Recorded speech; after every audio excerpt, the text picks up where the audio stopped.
Hey everyone, and welcome to this explainer. Today, we're going to dismantle a really dangerous yet incredibly common mindset, the emergency fund illusion. Look, we all want to feel financially safe, right? We check our bank accounts on payday, we pay our current bills, and we think, hey, everything is perfectly fine. But today, we're breaking down exactly why feeling safe today doesn't actually mean you're protected for tomorrow. All right, let's jump straight into Section 1, the illusion of safety, or what we can call the I'm fine right now trap. Most people think they're financially safe, until something unexpected happens.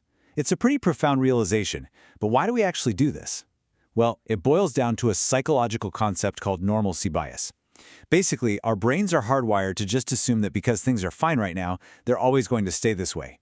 So we walk around in these fragile financial bubbles, completely lulled into a false sense of security by the mundane routine of paying our monthly bills.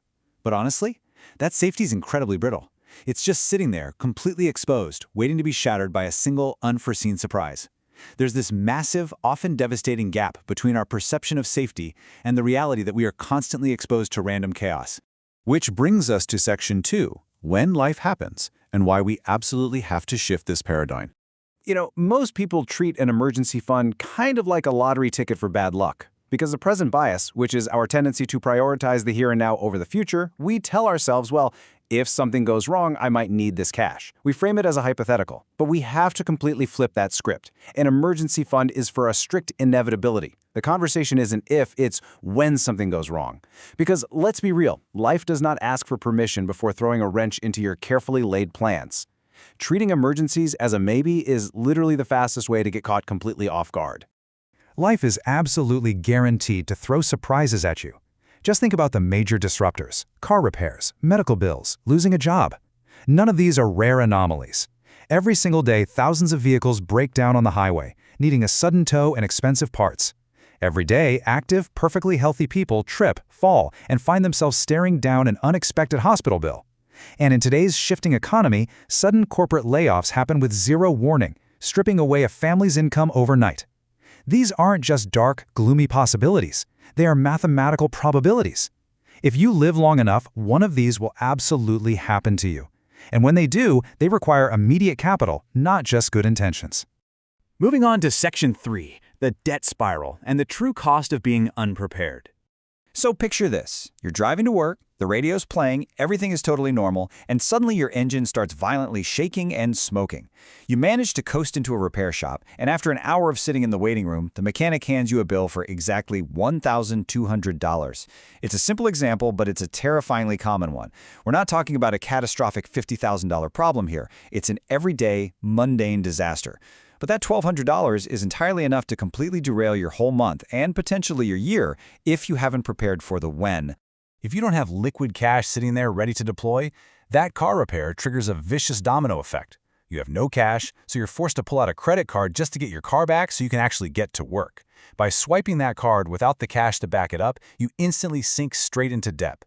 And here's the real kicker: you now start paying high interest rates on top of the original problem. You are essentially paying extra money to a bank for the privilege of having an emergency. It actively makes the original, unavoidable life event exponentially more expensive and so much harder to escape.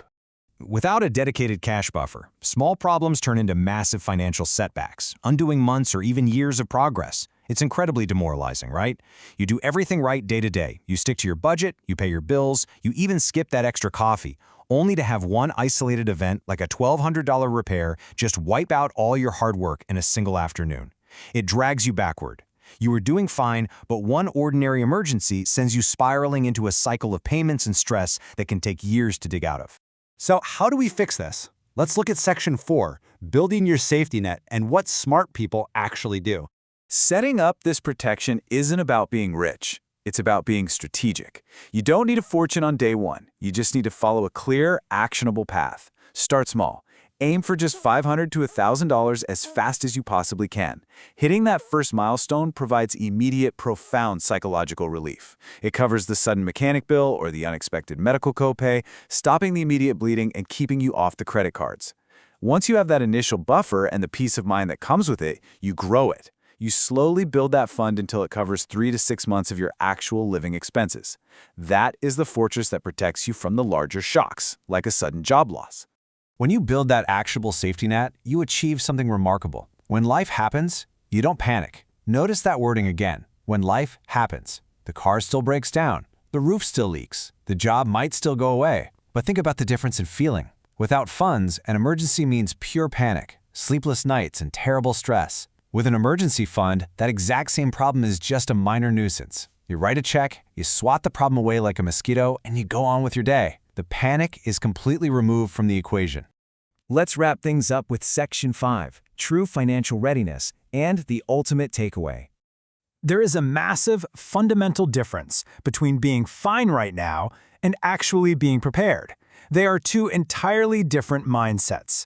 Being fine right now is a temporary feeling, based on today's ease. It assumes the sun will always shine just because it's shining at this exact second.